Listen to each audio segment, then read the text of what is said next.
नमस्कार विद्यार्थी मित्रांनो, आता आपण 10वीच्या वर्गामध्ये नवीन चॅप्टर सुरू केलेले आहे. चॅप्टरचं नाव आहे अरिथमॅटिक प्रोग्रेशन म्हणजेच अंकगणित श्रेणी. आता ही जी अंकगणित श्रेणी आहे त्याच्यामध्ये मागच्या तासाला आपण काय बघितलेलं होतं, सिक्वेन्स बघितलेल्या होत्या म्हणजे क्रमिका बघितलेल्या होत्या. त्याच्यानंतर अरिथमॅटिक प्रोग्रेशन म्हणजे अंकगणित श्रेणी म्हणजे नेमकं काय असतं ते बघितलेलं होतं. त्याच्यानंतर कॉमन डिफरन्स म्हणजे साधारण फरक जो डीने दर्शवतात हे आपण बघितलेलं आहे. पहिलं पद जे आहे ते पहिलं पद म्हणजेच ज्याला आपण T1 असं म्हणतो त्याला ते एने सुद्धा दर्शवतात हे आपण बघितलेले आहे. जी पदं असतात म्हणजे सिक्वेन्समध्ये जे काही टर्म्स असतात, जे काही पदं असतात ती कशी दर्शवतात, तर पहिलं असेल तर T1, दुसरं असेल तर T2, तिसरं असेल तर T3, चौथं असेल तर T4 ह्या पद्धतीने दर्शवतात हे आपण बघितलेलं आहे. ह्या सगळ्या गोष्टी आपण मागच्या तासाला बघितलेल्या होत्या. त्याच्यानंतर जर पुढचं पद काढायचं असेल, जसं आपल्याकडे T1 आहे आणि T2 काढायचं असेल तर मग आपण काय बघितलेलं होतं, T2 is equal to T1 plus D म्हणजेच T2 बरोबर T1 अधिक D अशा पद्धतीने. T3 काढायचं असेल तर T2 अधिक D, T4 काढायचं असेल तर T3 अधिक D. ह्या सगळ्या गोष्टी आपण ह्याच्यामध्ये बघितलेल्या आहेत. आता समजा आपल्याला पदं काढायची आहेत, जसं आपल्याकडे 2 आहेत आणि मग पुढचं पद काढायचं असेल, फरक 2चा आहे, डिफरन्स 2चा आहे. पुढचं पद काढायचं असेल तर मग 2 अधिक 2 4, पुढे 4 अधिक 2 6, पुढे 6 अधिक 2 8, पुढे 8 अधिक 2 10 ह्या पद्धतीने. आता ह्या ठिकाणी जर आपल्याला सांगितलं की ह्याच सिक्वेन्समध्ये ह्याच अंकगणित श्रेणीमध्ये जर तुम्हाला 100व पद काढायचं आहे, मग 100 वेळा तुम्ही बेरीज करणार का? 10 अधिक 2 12, 12 अधिक 2 14, 14 अधिक 2 16 ह्या पद्धतीने तुम्ही बेरीज करत जाणार आहात का? नाही. हे करायला गेले तर आपल्याला खूप वेळ लागेल आणि मध्येच कुठे काही चुकलं तर मग परत करायला लागेल. मग हे एवढं मोठं गणित करत बसण्यापेक्षा, एवढी मोठी बेरीज करत बसण्यापेक्षा एक त्याला फॉर्म्युला दिलेला आहे. त्याच्यासाठी आपल्याला असं म्हटलेलं आहे nth टर्म ऑफ NAP म्हणजे अंकगणित श्रेणीचं nवं पद. nवं पद म्हणजे दुसरं पद, चौथं पद, 5वं पद, 20वं, आता म्हटलं तसं 100वं किंवा 150वं पद, 117वं पद, कितीही जे पद विचारलेलं आहे ते जर काढायचं असेल तर हा फॉर्म्युला आहे. काय आहे? Tn is equal to A plus in bracket n-1 bracket complete D म्हणजेच Tn बरोबर A अधिक कंसात n वजा 1 कंस पूर्ण D. ह्या पद्धतीचं हे सूत्र आहे. ते सूत्र वापरून आपल्याला जेवढं पद विचारलेलं असेल तेवढं काढता येतं. त्याच्यामधला Tn म्हणजे nवं पद, nth टर्म. त्याच्यानंतर A म्हणजे काय? पहिलं पद. आणि n म्हणजे काय? जेवढं विचारलेलं असेल. उदाहरणार्थ तुम्हाला 17 विचारलेलं असेल तर मग nच्या ठिकाणी काय येईल? 17. तुम्हाला जर 25 विचारलेलं असेल तर nच्या ठिकाणी काय येईल? 25. nची किंमत 25 येईल, ते n आहे. आणि D म्हणजे काय आपल्याला माहिती आहे, D म्हणजेच डिफरन्स, कॉमन डिफरन्स म्हणजेच साधारण फरक. हे आपण मागच्या तासाला बघितलेलं आहे. तर हे जे सूत्र आहे ते सूत्र नवीन आपण इथे बघितलेलं आहे आणि या सूत्राच्या आधारे आपण पुढचा अभ्यास जो आहे, पुढचा जो प्रॅक्टिस सेट आहे तो सोडवणार आहे. सुरुवात करूया आपण. बघा, आपण प्रॅक्टिस सेट 3.2 म्हणजे सराव संच 3.2 बघत आहोत. आपला क्वेश्चन आहे, write the correct numbers in given boxes from following AP. दिलेल्या अंकगणित श्रेणीमधून चौकटीत योग्य संख्या भरा. आता हे ते बघा आहे, तर आपल्याला अंकगणित श्रेणी म्हणजे अरिथमॅटिक प्रोग्रेशन दिलेलं 1 8 15 22. आता इथे A म्हणजे काय असतं, हाही एक्झाम्पल आपण मागच्या तासाला बघितलेले आहे त्याच्यामुळे तुम्हाला ती चांगली जमत असतील. बघा काय आहे, A म्हणजेच T1 म्हणजेच पहिलं पद किती आहे? 1. T2 किती आहे? 8. त्याच्यानंतर सॉरी इथे पण T1च विचारलेलं आहे. सॉरी इथे मी कमी करतो. A इथे 1 विचारलेलं आहे, इथे पुन्हा T1च विचारलेलं आहे म्हणजे पुन्हा तो 1च येईल.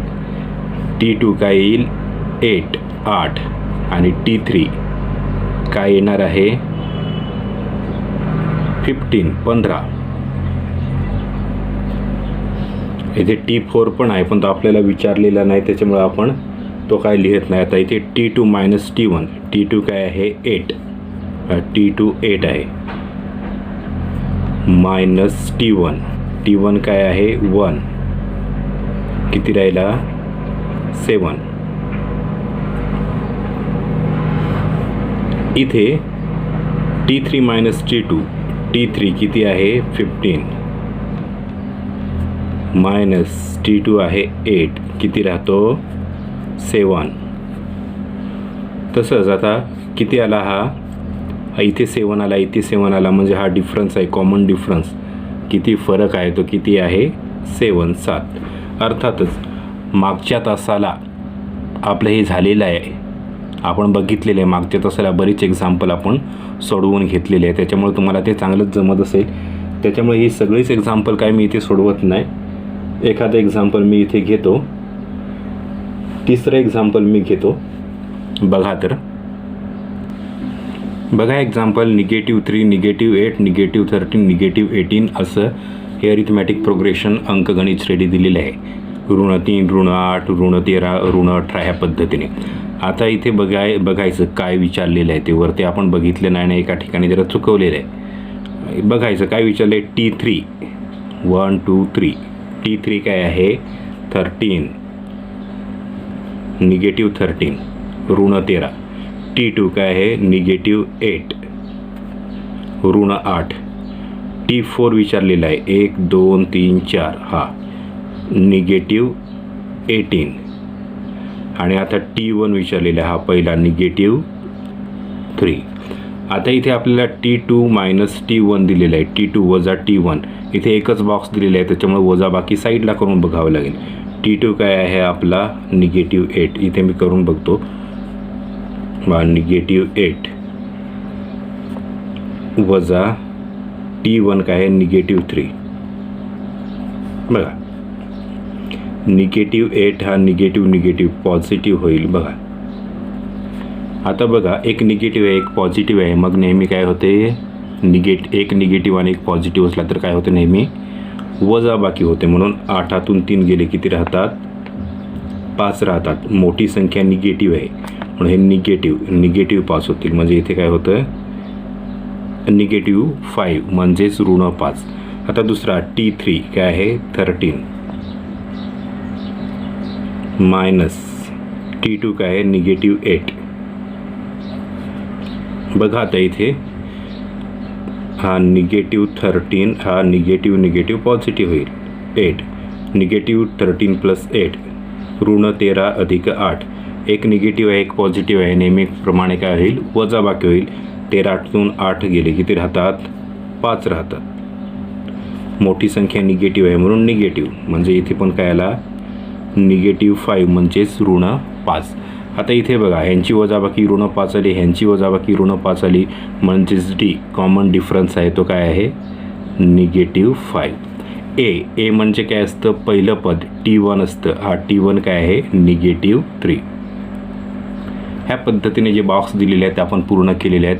आता मी म्हटलं त्या पद्धतीने ही जी एक्झाम्पल आहे ते आपण मागच्या तासाला सुद्धा घेतलेले आहेत, त्याच्यामुळे मी ही सगळी एक्झाम्पल तुम्हाला सोडवून दाखवत नाही. तर मी काय करतो, जी आपली शाब्दिक उदाहरणं आहेत, स्टेटमेंट एक्झाम्पल आहेत, ती सोडवायला सुरुवात करतो. करूया सुरुवात आपण. बघा दुसरा क्वेश्चन आहे, decide whether following sequence is an AP, if so find the 20th term of the progression. म्हणजे खालील क्रमिका अंकगणित श्रेणी आहे का ते ठरवा, असेल तर त्या श्रेणीचे 20वे पद काढा.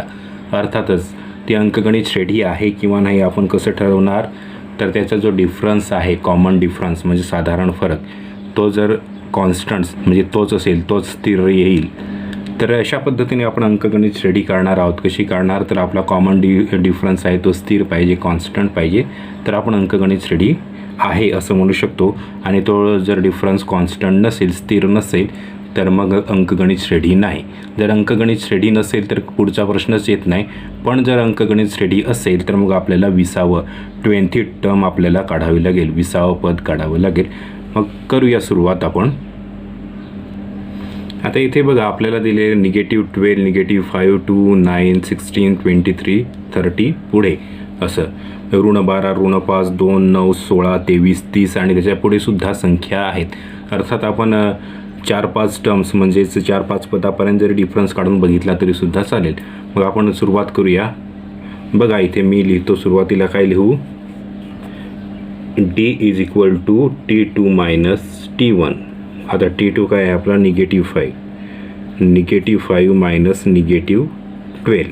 -5 मायनस -12 हा निगेटिव्ह पॉझिटिव्ह होईल. हा -5 हा झाला +12. ऋण 5 अधिक 12. तर एक निगेटिव्ह एक पॉझिटिव्ह असला तर नेहमी काय होते, वजाबाकीच होते. मग 12तून 5 गेले किती राहिले, 7.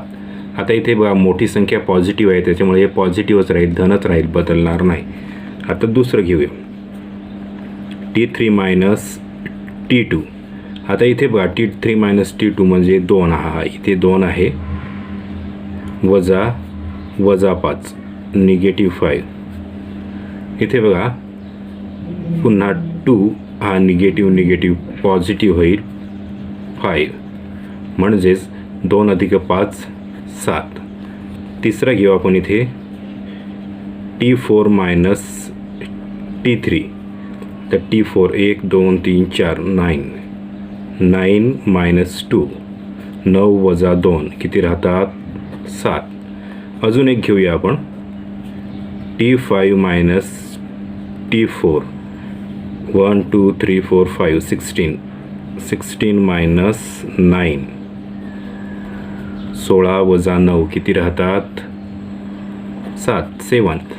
So our common difference is 7. आपला जो काही सामान्य फरक आहे तो काय आलेला आहे, 7. म्हणजे हे अंकगणित स्टडी आहे का, तर आहे. मग ते आपण कसं लिहितो, मागच्या तासिकेला आपण लिहिलेले आहे त्याच पद्धतीने आपण इथे लिहिणार.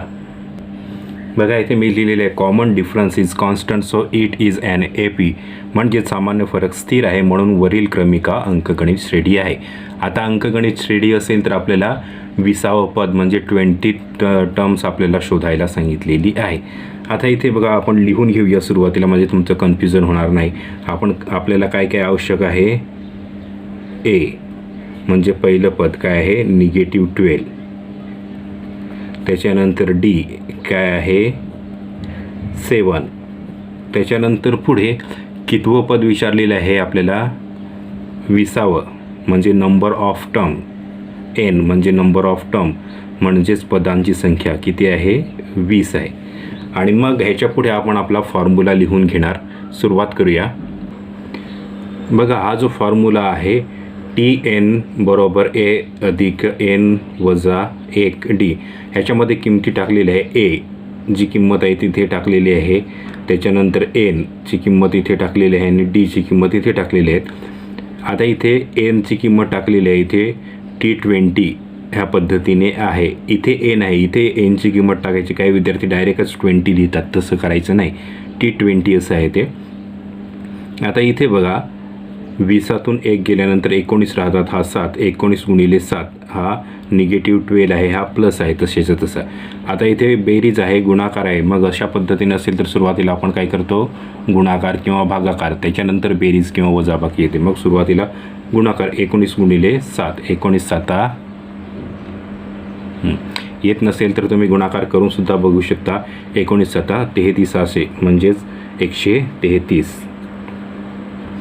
मग हे जे आहे ते ऋण 12 अधिक 133. पुन्हा एक निगेटिव्ह आहे एक पॉझिटिव्ह आहे, अशी जर अवस्था असेल तर नेहमी काय होते, वजाबाकी होते. किती वजाबाकी होते ते मी ते करून दाखवतो. 133 वजा 12, 1 राहिला, 2 राहतात, 1 म्हणजे किती राहिला, 121.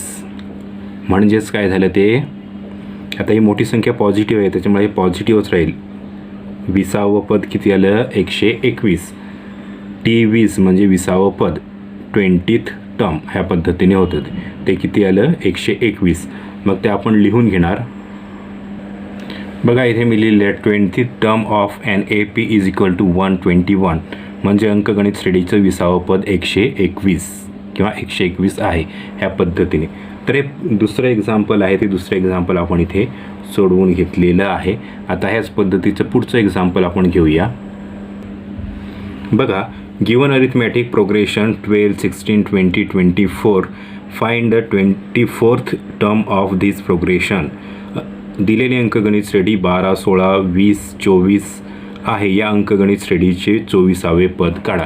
पुन्हा सेम त्याच पद्धतीने आपण करणार आहोत. सुरुवातीला तर आपल्याला कॉमन डिफरन्स जो आहे तो आपण इथे काढून घेणार आहोत. ही जी अंकगणित श्रेणी AP जी आहे अरिथमेटिक प्रोग्रेशन ती पहिल्यांदा लिहून घेऊया. काय आहे ती 12 16 20 24 ह्या पद्धतीची आहे. आता इथे आपण सुरुवातीला काय करणार D काढणार. बघा काय T2 मायनस T1 हे 16 वजा 12 किती राहतात 4. त्याच्यानंतर पुन्हा T3 मायनस T2 20 वजा 16 4. पुन्हा D T4 minus T3 24 minus 20 is equal to 4. म्हणजे हा जो D आहे तो किती येतं 4 4. So D is equal to 4. त्याच्यानंतर A म्हणजे काय पहिलं पद T1 ते किती आहे 12.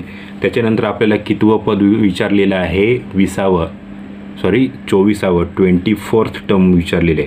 म्हणजे नंबर ऑफ टर्म्स N म्हणजे नंबर ऑफ टर्म्स किती आहेत 24. हे आपण लिहून घेतलेले आहेत. आता आपण फॉर्म्युला लिहूया. आपला काय फॉर्म्युला आहे Tn is equal to A plus in bracket N minus 1 bracket complete D.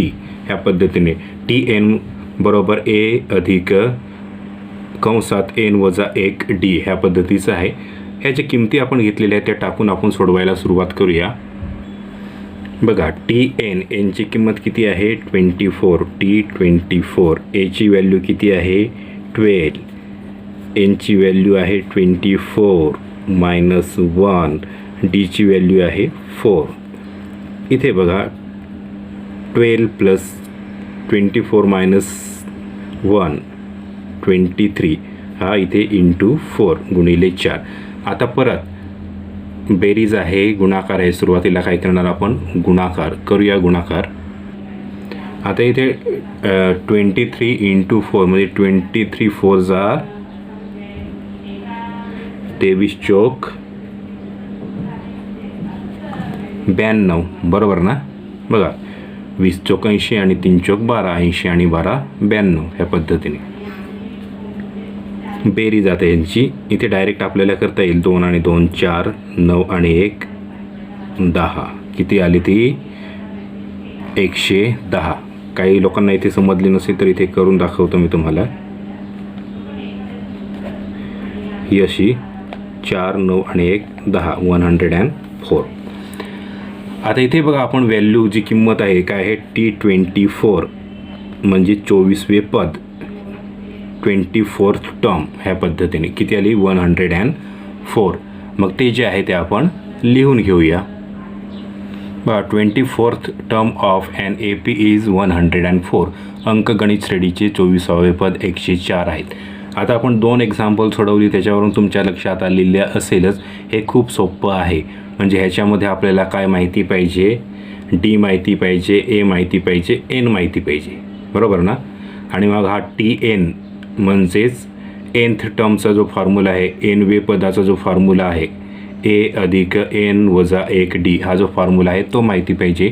आणि मग ह्या ज्या किमती आहेत त्या फॉर्म्युल्यामध्ये ह्या सूत्रामध्ये टाकायचे आणि मग सोडवायचं. एवढं साधं सोपं आहे. आपल्याकडे सूत्र पाहिजे आणि A D आणि N ह्या किमती पाहिजेत किंवा त्याच्यापैकी कोणत्या तरी किमती पाहिजेत. मग त्या सूत्रात टाकून आपण सोडवतो. एवढं साधं सोपं आहे. ते साधी सोपी एक्झाम्पल आहेत गणिती आहेत. ते तुमच्या चांगलंच लक्षात आलेले आहे. त्याच्यामुळे 2 जरी मी गणितं सोडवली तरीसुद्धा बाकीचे एक्झाम्पल तुम्ही सोडवू शकता. तरी पण बघूया एखादं वेगळं थोडंसं कठीण असं एखादं एक्झाम्पल असेल तर आपण सोडवण्याचा प्रयत्न करूया. बघूया आहेत का ते. पुढचं 5वं एक्झाम्पल घेतो. Find the 27 term of the following AP. खालील अंकगणित श्रेणीचे 27वे पद काढा. अंकगणित श्रेणी आहे आपली 9 4 -1 -6 -11 अशा पद्धतीचे म्हणजे 9 4 ऋण 1 ऋण 6 ऋण 11 ह्या पद्धतीची आहे. आता ही सुद्धा नेहमीप्रमाणेच काही विद्यार्थ्यांना वाटेल की नेहमीप्रमाणेच अंकगणित श्रेणी आहे पण महत्त्वाचा मुद्दा हा आहे की बऱ्याच विद्यार्थ्यांना बेरीज वजाबाकी जमत नाही, म्हणून इथे काही पॉझिटिव्ह आहेत, काही संख्या निगेटिव्ह आहेत. इथे काही बरेचसे विद्यार्थी बेरीज करायला वजाबाकी करायला चुकवतील, म्हणून मी हे एक्झाम्पल घेतो. नेहमीप्रमाणे सुरुवातीला आपण काय करणार, डी काढणार. बघा डी काय आपण लिहिणार, T2 वजा T1 म्हणजे 4 वजा 9. बघा आता 9तून 4 गेले, राहिले किती, 5. मोठी संख्या निगेटिव्ह आहे म्हणून निगेटिव्ह 5. काही विद्यार्थी डायरेक्ट 9 वजा 4 करतील आणि मग ते त्यांचं चुकणार आहे, ते 5 इथे लिहितील, परंतु 5 उत्तर नाही तर निगेटिव्ह 5 आहे, निगेटिव्ह 5 उत्तर आहे. तर हे अशा पद्धतीने चुकू शकतो, म्हणून मी हे एक्झाम्पल घेतलेलं आहे. T3 minus T2 negative 1 minus काय आहे 4, निगेटिव्ह मायनस 4 आहे. हा सुद्धा निगेटिव्ह आहे, हा सुद्धा निगेटिव्ह आहे, दोघांची बेरीज येईल 5. दोन्ही संख्या निगेटिव्ह आहे म्हणून निगेटिव्ह 5. पुढे आणखी एक घेऊ, T4 मायनस T3 म्हणजेच निगेटिव्ह 6 मायनस निगेटिव्ह 1. तर इथे निगेटिव्ह 6 हा निगेटिव्ह पॉझिटिव्ह होईल 1. बा एक निगेटिव्ह आहे, एक पॉझिटिव्ह आहे, मग काय होते, नेहमी एक निगेटिव्ह असला एक पॉझिटिव्ह असला तर नेहमी काय होते, वजाबाकी. 6तून 1 गेला, राहिले 5. मोठी संख्या निगेटिव्ह आहे म्हणून निगेटिव्ह. ह्या सगळ्या तिन्ही आहेत ते निगेटिव्ह 5 निगेटिव्ह 5 म्हणजे ऋण 5 आलेले आहेत. डीची व्हॅल्यू काय आलेली आहे, निगेटिव्ह 5. त्याच्यानंतर ए म्हणजे पहिलं पद काय आहे 9. त्याच्यानंतर एन कितवे पद विचारलेले आहे आपल्याला 27, 27th म्हणजे इथे 27.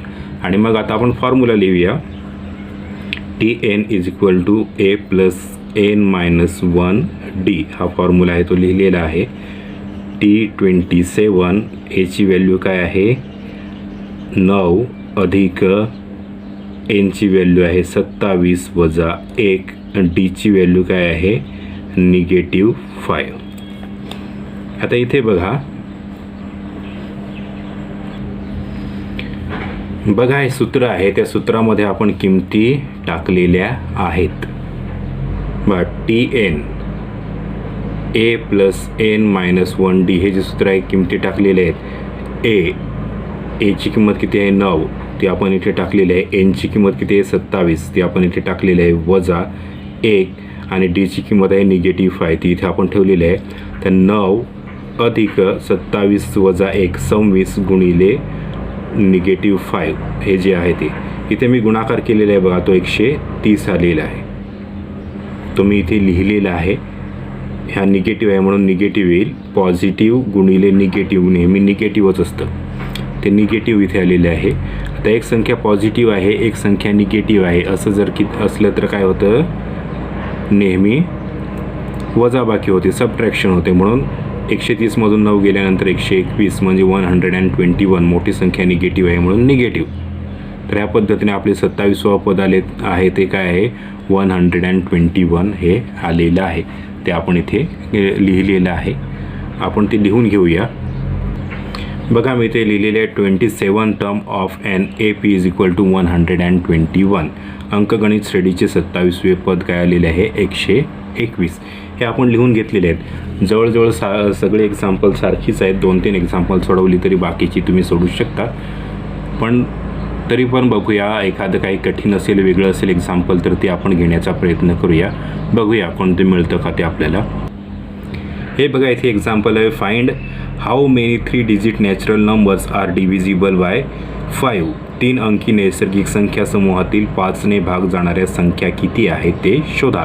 हे 6वं एक्झाम्पल आहे. अर्थातच 5ने भाग जाणाऱ्या संख्या, मग तुम्ही भाग देऊन बघणार का की ह्याला 5ने भाग जातो का, त्याला 5ने भाग जातो का, असं भाग देऊन बघणार का, तर नाही. त्याच्यासाठी आपल्याला टेस्ट फॉर डिव्हिजिबिलिटी बाय 5 म्हणजे 5ने भाग जाणाऱ्या कसोटी जी आहे ती आपल्याला माहिती पाहिजे. काय कसोटी आहे, if 0 and 5 at the unit place the number is divisible by 5.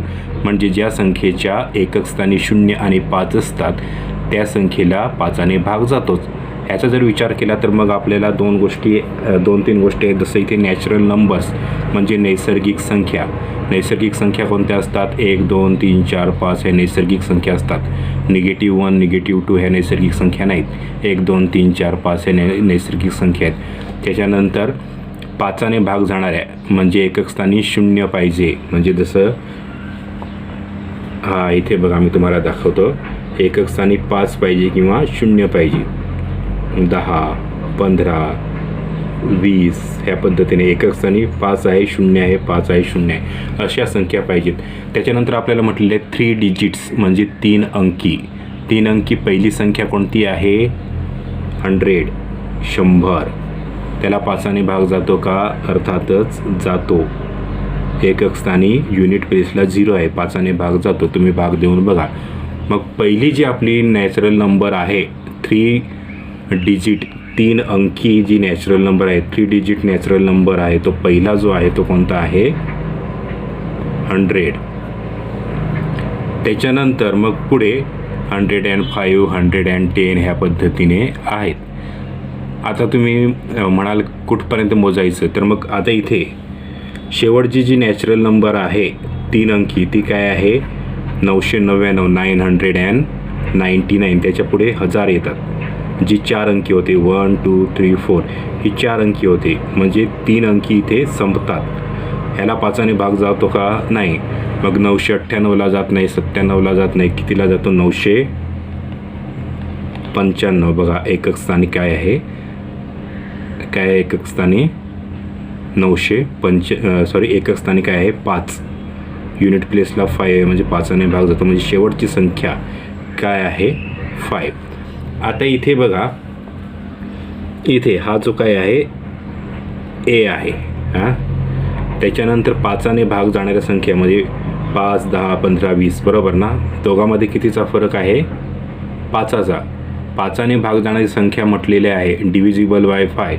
मग 5ने भाग जाणारी संख्या जर असेल तर त्यांचा जो कॉमन डिफरन्स आहे तो 5 असतो.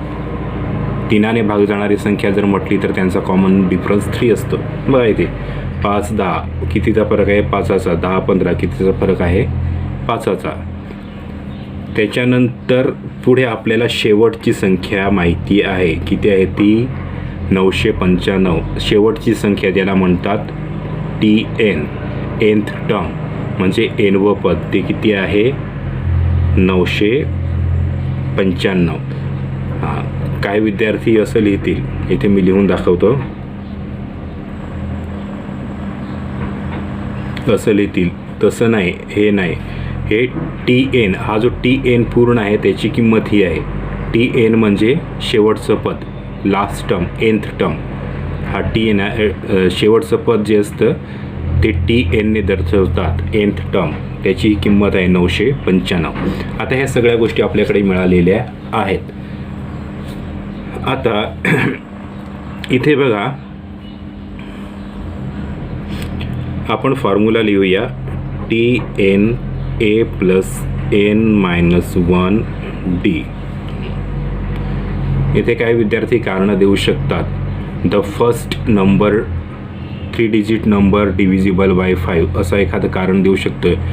5ने भागणारी पहिली 3 अंकी संख्या. इथे फरक 5चा फरक.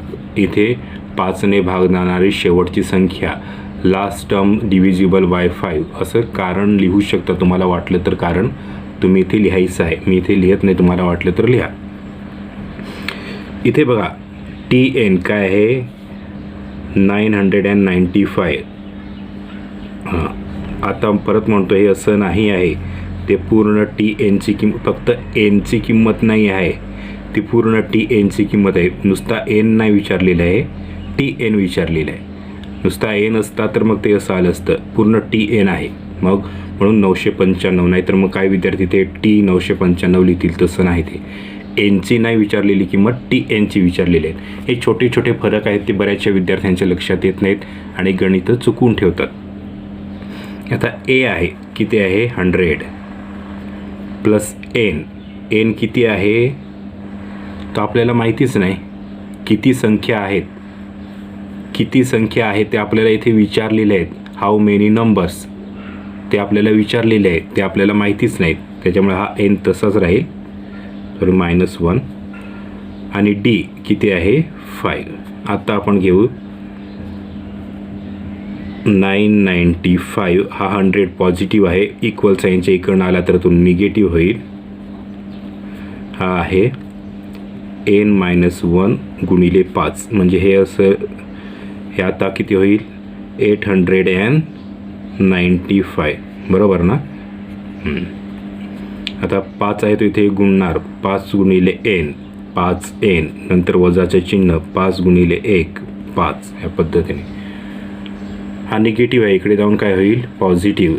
895 + 5 = काय होईल, हा 5n, ह्या पद्धतीने.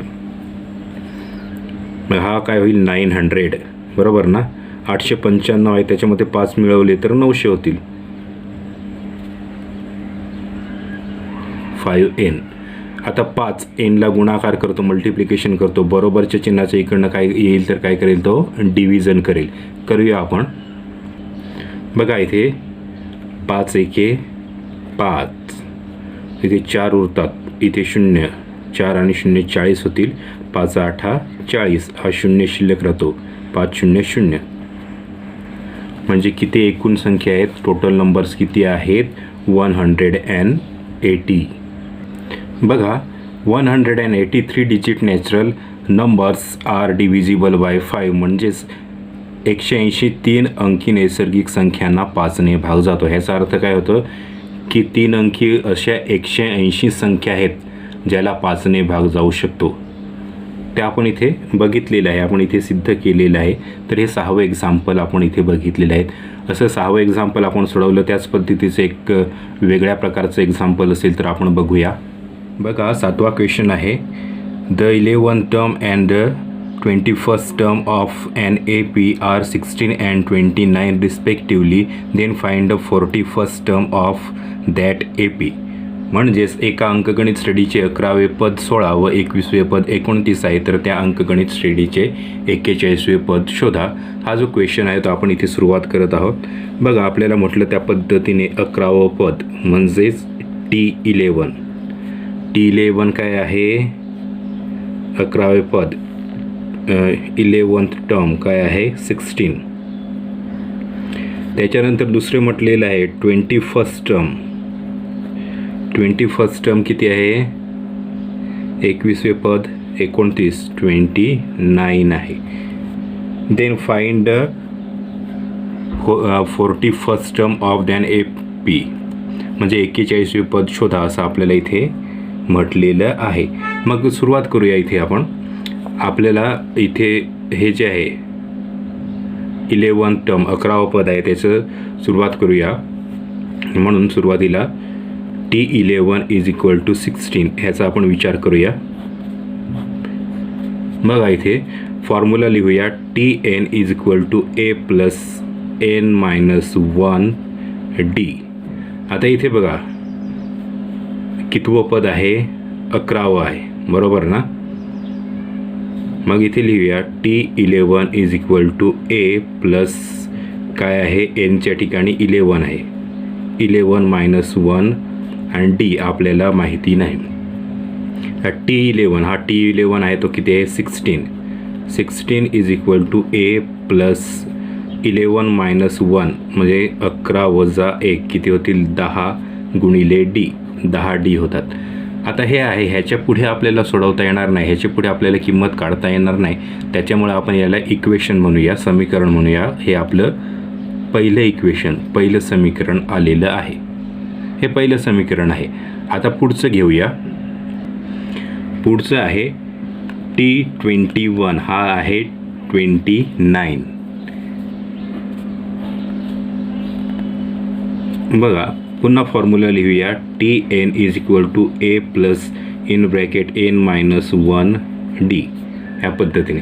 आता इथे आपल्याला काय म्हटलेलं आहे T21 nच्या ठिकाणी 21 आहे, A प्लस nच्या ठिकाणी काय आहे 21 - 1d. आता इथे बघा T21 किती आहे, T21 काय आहे 29, मग ते 29 बरोबर A अधिक 21 वजा 1 20 गुणिले D 20D. आता हे सुद्धा आपल्याला पुढे सोडवता येणार नाही, त्याच्यामुळे आपण काय म्हणणार याला समीकरण 2.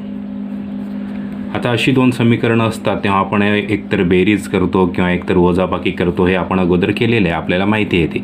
मग इथे बघा, इथे काय आहे ए आहे, इथे ए आहे, दोन्ही पॉझिटिव्ह आहेत, दोन्ही सारखी, इथे पण ए आहे आणि इथे पण ए आहे, त्याच्यामुळे दोन्ही सारखी पदं आहेत, लाईक टर्म्स आहेत.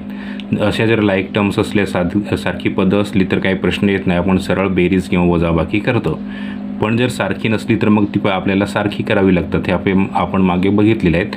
आता हे सारखीच आहेत, म्हणजेच लाईक टर्म्स आहेत, त्याच्यामुळे सारखे करावे लागणार नाहीत. आत्ता आपण काय करणार, बेरीज करणार की वजाबाकी करणार. मग इथे एक साधं सूत्र आहे. काय आहे साधं सूत्र, सारखीच जर चिन्ह असतील म्हणजे पॉझिटिव्ह असली तरी वजाबाकी करायची, म्हणजे ती कॅन्सल होतात, शून्य होतात, किंवा निगेटिव्ह असली तरी वजाबाकी करायची, म्हणजे ती कॅन्सल होतात, शून्य होतात.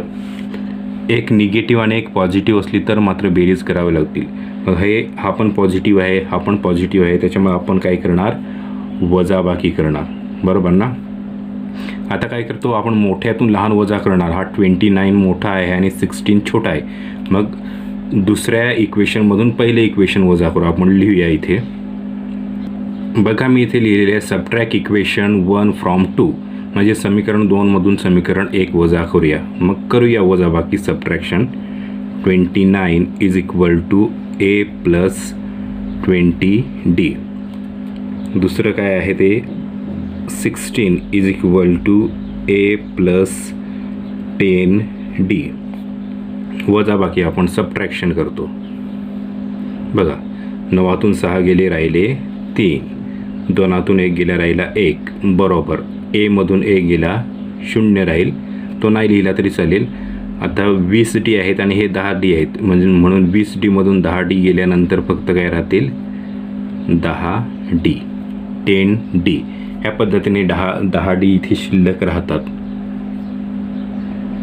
आता हे जे 10D आहेत, आता हा 10 आहे, 10 आहे, तो इथे मल्टिप्लिकेशन गुणाकार करतो D बरोबर. मग इकडनं येऊन काय करेल, भागाकार.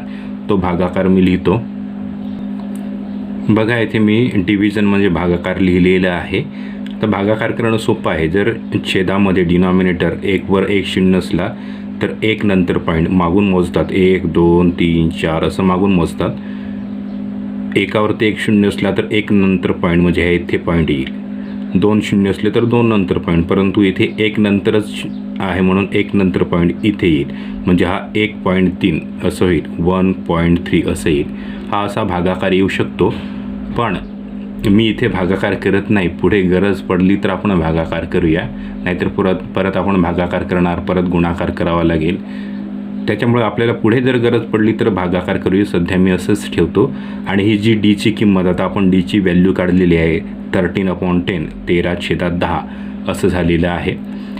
तर ही जी डीची किंमत काढलेली आहे ते एखाद्या समीकरणामध्ये टाकूया. आपण पहिल्याच इक्वेशनमध्ये टाकूया. लिहितो मी. बघा मी लिहिलं आहे, put D is equal to 13/10 in equation 1, म्हणजेच समीकरण 1 मध्ये डी बरोबर 13/10 ठेवू. आहे आपलं पहिलं इक्वेशन आहे, त्याच्यामध्ये मी ठेवतो इथे 16 is equal to A plus 10 आणि डीची किंमत किती आहे 13/10. आता हा होईल 10 एके 10, म्हणजे हा काय होणार आहे 16 is equal to A plus 13.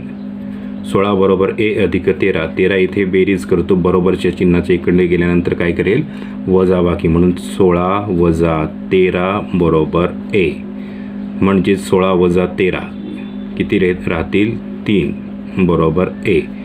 एची जी किंमत आहे ती किती आलेली आहे 3, आणि डीची जी किंमत आहे, डीची जी व्हॅल्यू आहे ती किती आलेली आहे 13/10. या पद्धतीने एची किंमत काढलेली आहे आणि डीची किंमत काढलेली आहे. आता इथे आपलं एक्झाम्पल संपलं का तर नाही, आपल्याला 41 म्हणजे 41वं पद विचारलेलं आहे. म्हणून आता आपण 41वं पद काढूया. मी लिहिले फॉर 41st टर्म 41व्या पदासाठी. बघा इथे ए काय आहे, ए आपला 3 आपण काढलेलं आहे. डी काय काढलेलं आहे 13/10 आणि एन कितवं पद आहे 41वं, म्हणून एन काय आहे 41. आणि मग आपण आपला फॉर्म्युला लिहिणार. हा बघा फॉर्म्युला आहे तो आपला लिहिलेला आहे. मग व्हॅल्यू टाकूया. T41 इज इक्वल टू एची व्हॅल्यू आहे 3 प्लस एन, एन काय आहे 41 वजा 1, डीची किंमत आहे 13/10. आता इथे बघा 3 अधिक 41 वजा 1 किती होईल 40 गुणिले 13/10. 10 एके 10, 10 चौक 40 बरोबर ना. मग इथे मी लिहिणार 3 अधिक 4 गुणिले 13. आता 4 गुणिले 13 किती होतात, 4 गुणिले 13 किती होतात 13 चौक 52, 52 आणि 3 55. 55 T41 म्हणजेच 41वं पद किती होतं 55. म्हणजेच आपलं 41वं पद किती आलेलं आहे 55 आलेलं आहे. बघा मी इथे लिहिलेलं आहे 41st term of given AP is 55. म्हणजेच दिलेल्या अंकगणित श्रेणीचे 41वे पद हे 55 आहे. ह्या पद्धतीने जरी एक्झाम्पल जरा अशी मोठी वाटत असली तरी काही कठीण नाही. आपला एकच फॉर्म्युला आहे, तोच फॉर्म्युला वापरायचे, त्याच एच्या डीच्या वगैरे किमती टाकायच्या आणि सोडवायची. सोपे एक्झाम्पल्स आहेत. तर हे 7वं एक्झाम्पल आपण घेतलेलं आहे. आता पुढे 7, 8, 9, 10 जरा वेगळ्या पद्धतीची एक्झाम्पल आहेत, म्हणून आपण ती सगळीच घेणार आहोत. 7वं झालेलं आहे. आता पुढे घेऊया 8वं एक्झाम्पल. बघा 11852 in this AP which term is number -151. म्हणजेच 11, 8, 5, 2 ह्या पद्धतीने या अंकगणित श्रेणीत ऋण 151 ही संख्या कितवे पद असेल. कितवं पद असेल म्हणजे आता आपल्याला कितवं पद म्हणजे nth टर्म म्हणजेच nवे पद म्हणजे nची किंमत आपल्याला इथे काढावी लागेल.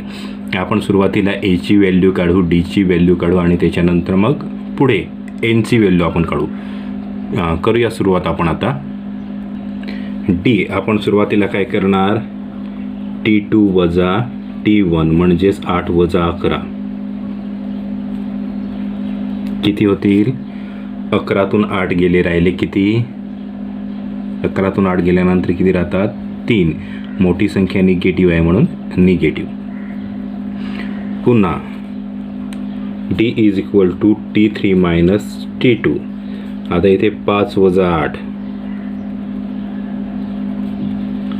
पुन्हा 8तून 5 गेले किती राहतात 3. मोठी संख्या निगेटिव्ह आहे म्हणून negative.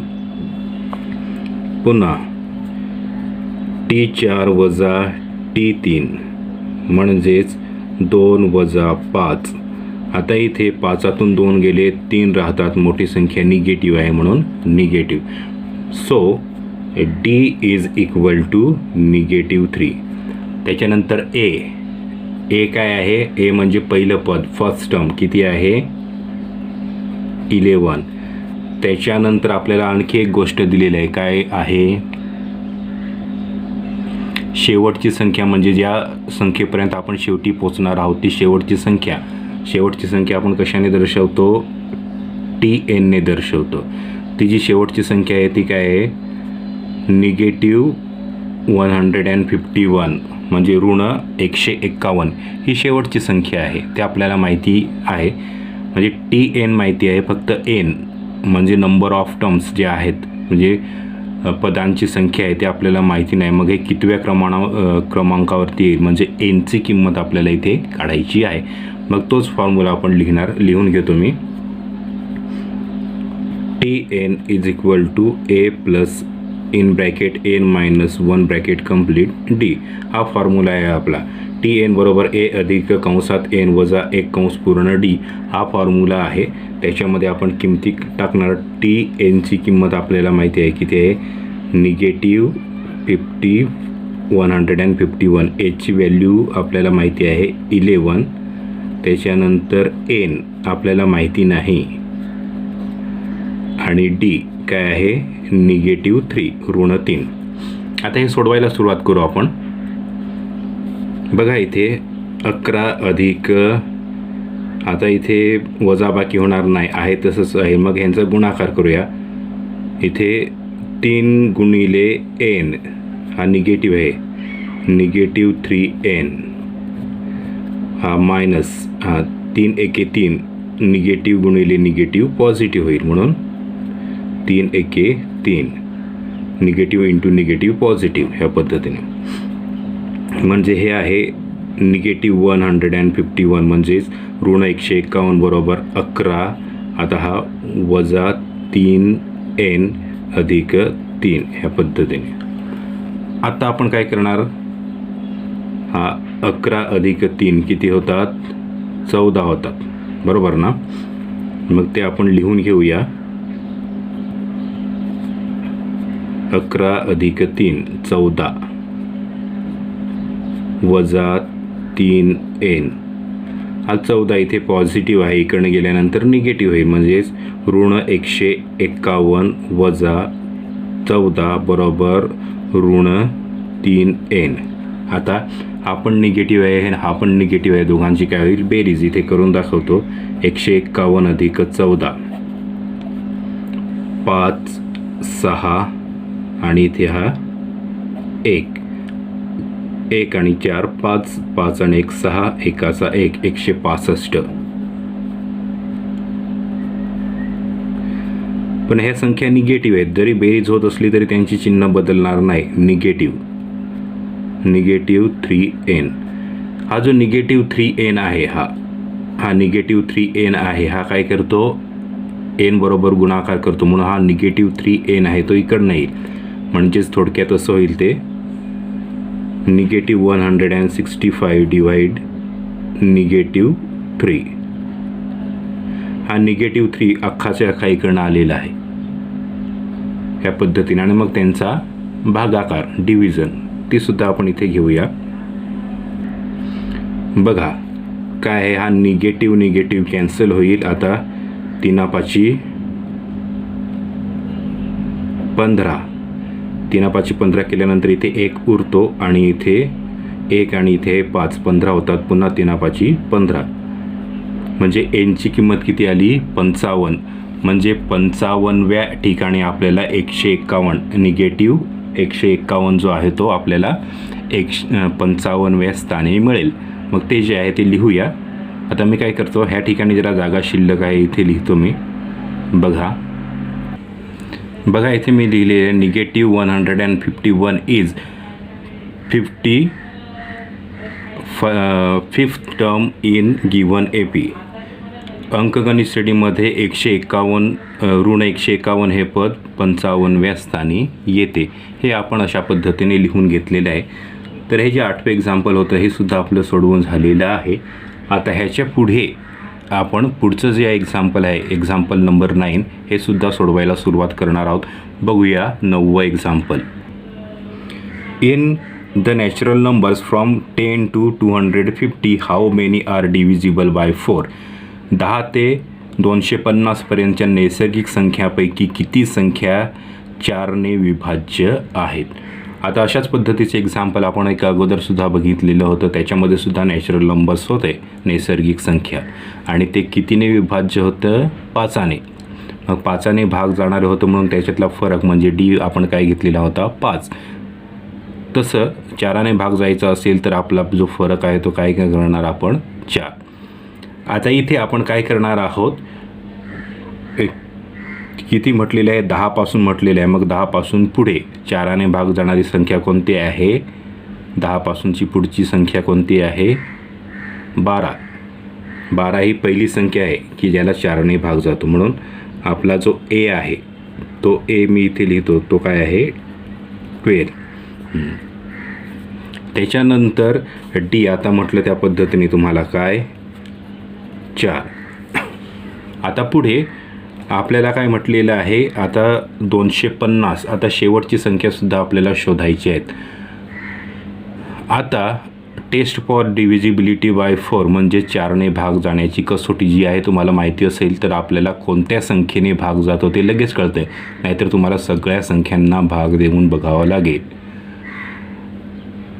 The number form last 2 digits of a number is divisible by 4. The number is also divisible by 4 म्हणजे एखाद्या संख्येच्या शेवटच्या 2 अंकांना 4 अंकांनी जी काही संख्या तयार होते त्या संख्येला जर 4ने भाग जात असेल तर त्या संख्येला सुद्धा 4ने भाग जातो. इथे दुसरे एक्झाम्पल दाखवण्यापेक्षा तुम्हाला मी इथेच करून दाखवतो. हा 250 आहेत, ह्या शेवटचे अंक आहेत, हा 5 आहे आणि 0, हे जर मिळून होतात काय होतात 50. मग 4ने 50ला भाग जातो का बघा. 4 एके 4, उरला 1 वरून घेतले 10, 4 दुने 8. इथे 2 शिल्लक राहतात म्हणजे भाग जात नाही. मग पुढे 249 इथे भाग जातो का बघून नाहीच जाणार.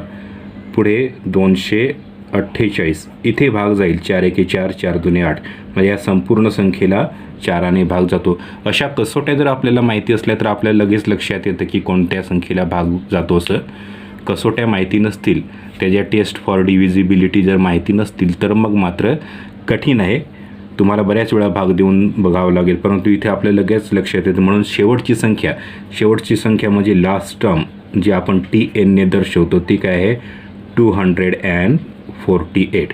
ह्या सगळ्या गोष्टी आपल्याला मिळालेल्या आहेत. मग आपल्याला संख्या शोधायच्या आहेत, किती संख्या आहेत एकूण. मग करूया सुरुवात. आपण आपला फॉर्म्युला आहे तो लिहिणार आपण. TN is equal to A plus N-1 in bracket complete D. हा जो फॉर्म्युला आहे तो आपण लिहिणार. हा TNची व्हॅल्यू आहे 248 बरोबर Aची किंमत आहे 12 अधिक N. N आपल्याला माहिती आहे का नाही माहिती. N वजा 1 Dची किंमत आहे 4. आता 248 बरोबर 12 अधिक इथे 4ने गुणाकार होतो 4 गुणिले N 4N मध्ये वजाचं चिन्ह आहे 4 एके 4. आता इथे 248 बरोबर 12 वजा 4 किती राहतात 8 अधिक 4N. हा जो 8 आहे इकडनं जाऊन काय करेल वजाबाकी करेल. इथे पॉझिटिव्ह आहे बरोबरच्या चिन्हाचं इकडे निगेटिव्ह होईल म्हणजे 248 minus 8 is equal to 4N. आता इथे 148मधून 8 गेल्यानंतर 140 राहतील. मग आता हा 4 आहे तो Nला गुणाकार करतो मल्टिप्लिकेशन करतो. मग हा इकडे येऊन काय करेल भागाकार डिव्हिजन करेल. इक्वल साईनच्या इकडनं बरोबर चिन्हाच्या इकडनं आल्यानंतर भागाकार करेल. म्हणून 240 divide by 4 is equal to N. N आहे तिथेच आहे. आता इथे 4 सक 24 आणि 4 शून्य 0 किती आले 60. म्हणजे किती आहेत अशा एकूण संख्या 60 टर्म्स आहेत आपल्याकडे. बघा मी लिहिले total 60 natural numbers from 10 to 250 divisible by 4 म्हणजेच 10 ते 250 मध्ये एकूण 60 संख्यांना 4ने पूर्ण भाग जातो. हे 9वं एक्झाम्पल आपण बघितलेलं होतं. अर्थात ह्या पद्धतीचं एक्झाम्पल आपण अगोदरसुद्धा बघितलेलं आहे त्याच्यामुळे आता तुमचं चांगलंच लक्षात आलेलं असेल. आता ह्या प्रॉब्लेम सेटमधलं ह्या प्रॅक्टिस सेटमधलं शेवटचं जे एक्झाम्पल आहे ते सुद्धा आपण घेऊया सोडूयात. एक एक्झाम्पल नंबर 10. बघा in and F is 17th term is 7 more than it's 10th term find the common difference.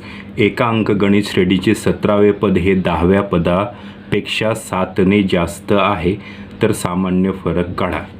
आत्ता इथे आपल्याला मांडणी जी आहे ती व्यवस्थित करावी लागेल. आपल्याला काय म्हटलेलं आहे 17वे पद म्हणजेच काय T17. हे काय आहे 10वं पद T10 पेक्षा कितीने जास्त आहे 7ने जास्त आहे. 17वे पद हे 10व्या पदापेक्षा 7ने जास्त आहे असं आपल्याला म्हटलेलं आहे, तर त्यांचा सामान्य फरक काढा. हे आपल्याला इथे दिलेलं आहे गिव्हन किंवा दिलेलं आहे असं तुम्ही लिहू शकता, किंवा दिलेल्या अटीनुसार असं सुद्धा तुम्ही लिहू शकता. तर हे जे आहे ते आपण मांडणी केलेली आहे आणि मग आपण ते सोडवणार आहोत. अर्थातच दोन्ही ठिकाणी आपल्याला एकच फॉर्म्युला वापरायचा आहे. जसं इथे जो आहे तो सुद्धा तोच फॉर्म्युला येणार आहे. इथे बघा TN जो फॉर्म्युला आहे तोच फॉर्म्युला आपल्याला दोन्ही ठिकाणी वापरायचा आहे. मग आपण तो कसा वापरणार मी तुम्हाला इथे लिहिण्यापेक्षा इथेच लिहून दाखवतो. A अधिक N वजा 1D असं येणार आहे, बरोबर ना. आता इथे बघा A अधिक आता 17 जर आहे तर मग Nच्या ठिकाणी काय येतील 17 वजा 1D असं येईल. आणि जर 10 जर असेल तर मग असं येईल A अधिक 10 वजा 1D असं येईल, बरोबर ना. हां, तर हा जो फॉर्म्युला आहे तो 17साठी आणि 10साठी दोनांसाठी आपण वापरणार इथे. मग तो मी इथे लिहून घेतो. A अधिक 17 वजा 1D बरोबर आता इथे A अधिक 10 वजा 1D आणि परत इथे अधिक 7 असं आहे. म्हणजे ह्याचा जो फॉर्म्युला आहे तो इथे आहे अधिक 7 आणि ह्याचा जो फॉर्म्युला आहे तो इथे आहे. ह्या पद्धतीने हे फॉर्म्युले आपण लिहून घेतलेले आहेत, ते आपण मांडलेले आहेत. आता आपण इथे लिहिणार A अधिक 17 वजा 1 किती होतील 16 16D is equal to A plus 10 minus 1 9D plus 7. ह्या पद्धतीने हे येणार आहे. आता मी काय करतो, ह्या ज्या सगळ्या संख्या आहेत त्या ह्या साईडला घेतो. बघा A प्लस 16D हा पॉझिटिव्ह आहे, इक्वल साईनच्या इकडे आल्यानंतर निगेटिव्ह, हा सुद्धा पॉझिटिव्ह आहे, इक्वल साईनच्या इकडे आल्यानंतर निगेटिव्ह. ह्या पद्धतीने झाला. हा 7 आहे तो तिथेच ठेवूया, तो आपण बदल करणार नाहीत. आता A म्हणजे पहिलं पद. आता अंकगणित श्रेणी म्हणजेच अरिथमॅटिक प्रोग्रेशन एकच आहे, म्हणजे त्याचं पहिलं पदसुद्धा एकच असणार आहे. म्हणजे हा A आहे आणि हा A आहे, दोन्ही एकच आहेत. नाहीतर काय दोन जर अंकगणित श्रेणी असतात, श्रेणी जर असते, दोन अरिथमॅटिक प्रोग्रेशन असतात तर ह्याची वेगळी किंमत आली असती, ह्याची वेगळी किंमत आली असती. जशी एक आपण अंकगणित श्रेणी घेऊया 2 4 6, त्याचं पहिलं पद म्हणजे Aची किंमत काय येणार आहे 2. दुसरी अंकगणित श्रेणी घेऊया 3 6 9, मग ह्याची Aची किंमत काय येणार आहे 3. म्हणजे एक Aची किंमत आलेली आहे 2, दुसऱ्या Aची किंमत आलेली आहे 3.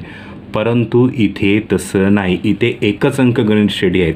हा जो आपण विचार करतो तो एकाच अंकगणित श्रेणीच्या, एकच अरिथमॅटिक प्रोग्रेशनचा, त्याच्यामधलंच 17वं पद आणि त्याच्यामधलंच 10वं पद असं बघतो. म्हणून हा A दोघांचा एकच आहे, समान आहे. म्हणून A वजा A केल्यानंतर तो 0 येणार, 0 येणार. त्याच्यामुळे A मायनस A केल्यानंतर तो 0 येणार, तो आपण लिहिणार नाही इथे. आता आपण करणार 16D मायनस 9D, 16D वजा 9D बरोबर 7. आता इथे 16मधून 9 गेले किती राहतात, अर्थात 7. मोठी संख्या पॉझिटिव्ह आहे म्हणून पॉझिटिव्ह 7D इथे 7. आता इथे आपण काय केलेलं आहे, अँड 7 आहे तो Dला गुणाकार करतो, मल्टिप्लिकेशन करतो, इकडनं जाऊन काय करेल भागाकार करेल. मग करूया भागाकार आपण. बघा हा 7 इकडे भागाकार करतो, 7 भागिले 7 7/7, 7 एके 7, 7 एके 7 म्हणजे Dची किंमत काय आलेली आहे 7. आपल्याला काय विचारलेलं आहे साधारण फरक, कॉमन डिफरन्स विचारलेला आहे, तो आपण काढलेला आहे, तो आपण लिहून घेऊया. बघा मी इथे लिहिलेलं common difference is an AP is 1, म्हणजेच दिलेल्या अंकगणित श्रेणीचा साधारण फरक हा 1 आहे, बरोबर आहे ना. आता एक फरक आहे तर मग पहिलं पद 1 आहे, दुसरं पद 2 आहे, तिसरं पद 3 आहे. अशा पद्धतीने 10वं पद आहे 10 आणि 17वं पद आहे 17. म्हणजेच 10व्या पदापेक्षा 7ने मोठं आहे, बरोबर ना. 10व्या पदापेक्षा 7ने मोठं म्हणजे 17, म्हणजे 10पेक्षा 7ने मोठे म्हणजे 17 होतं. अशा पद्धतीने पण आपण विचार करून बघितला पाहिजे. तर हा जो सराव संच आहे 3.2 हा आपण इथे पूर्ण केलेले आहेत. महत्त्वाची सगळी गणितं आपण इथे घेतलेली आहेत. तरी कोणाला काही अडचण असेल तर ते विचारू शकतात, सांगू शकतात. काही अडचण असली तर आपण ती सोडवण्याचा प्रयत्न करूया. हा प्रॅक्टिस सेट 3.2 आपला संपलेला आहे. आपण इथे थांबूया. पुढच्या तासाला पुढचा प्रॅक्टिस सेट घेऊया. तोपर्यंत धन्यवाद.